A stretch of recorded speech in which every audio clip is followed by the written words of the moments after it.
Hi friends, ఎంతో ఆరోగ్యకరమైన పప్పు చేస్తానండి. అంటే ఆకుకూర వాడినప్పుడు అలా చెప్తుంటాను కదా. పాలకూరతో పప్పు అండి. అంటే నేను ఇదివరకు కూడా ఈ పాలకూర పప్పు చేసి ఉన్నానండి. నా వీడియో ఉంటుంది నా ఛానల్లో, చూడండి. సేమ్ అలా కాకుండా ఇంకోలా చేస్తానండి.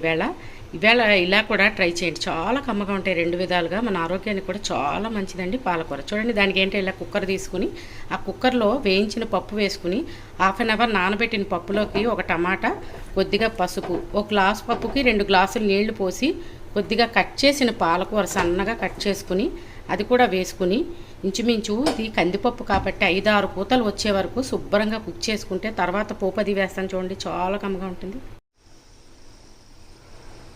కుక్కరు వేడి చల్లారిన తర్వాత మనం మూత తీసుకుని ఒక్కసారి పప్పు వేడి మీద కొంచెం ఇలా అనుకుంటే, లేదంటే పప్పు కుత్తులతో అనుకున్న మెత్తగా అవుతుందండి. అప్పుడు ఇందులోకి సాల్ట్, కొద్దిగా చింతపండు రసం ఇది వేసుకుని తాలింపు పెట్టుకుంటే పప్పు చాలా కమ్మగా ఉంటుందండి. అంటే నేను ఇదివరకు చేశానని చెప్పాను కదా, అందులో అయితే ఉల్లిపాయ ముక్కలు అవి వాడి చేశాను చెప్పాను కదా. ఇగో చింతపండు మనం మగ్గులా తీసుకుని లేదంటే పేస్ట్ వాడుకున్నా చాలా బాగుంటుంది. ఈ పాలకూర పులుపు ఉండదు కదా, అందుకని చిన్న టేస్ట్ ఇస్తుందండి. చాలా బాగుంటుంది పప్పు. ఖచ్చితంగా చింతపండు పేస్టు యాడ్ చేసుకోండి.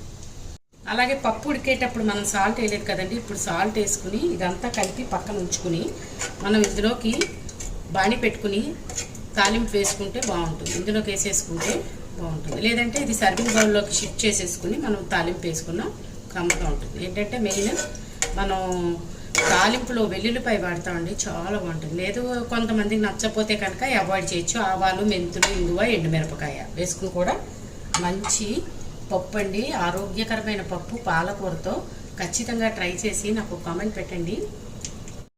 పప్పు ఇలా షిఫ్ట్ చేసుకుని ఇందులోకి తాలింపు వేసుకుంటే బాగుంటుందండి. చూడండి, ఇలా బాణీ పెట్టుకుని 1 స్పూన్ ఆయిల్ వేసానండి పప్పు పోపుకి. చూడండి, వెల్లుల్లిపాయలు దంచి వేసుకుంటే బాగుంటుంది, మంచి ఫ్లేవర్ పడుతుంది.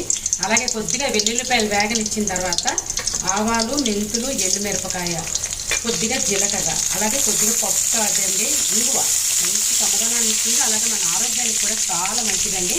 ఎప్పుడు చెప్తుంటాను కదా, పప్పుల్లో, పులుసుల్లో, కొన్ని కూరల్లో ఇంగువ వాడుకుంటే మన ఆరోగ్యానికి చాలా మంచిదండి. ఈ పోపు అంతా వేగిన తర్వాత మనం ఇందాకలా చేసుకుని పప్పులో వేసుకుని తీసుకుంటే చాలా బాగుంటుంది.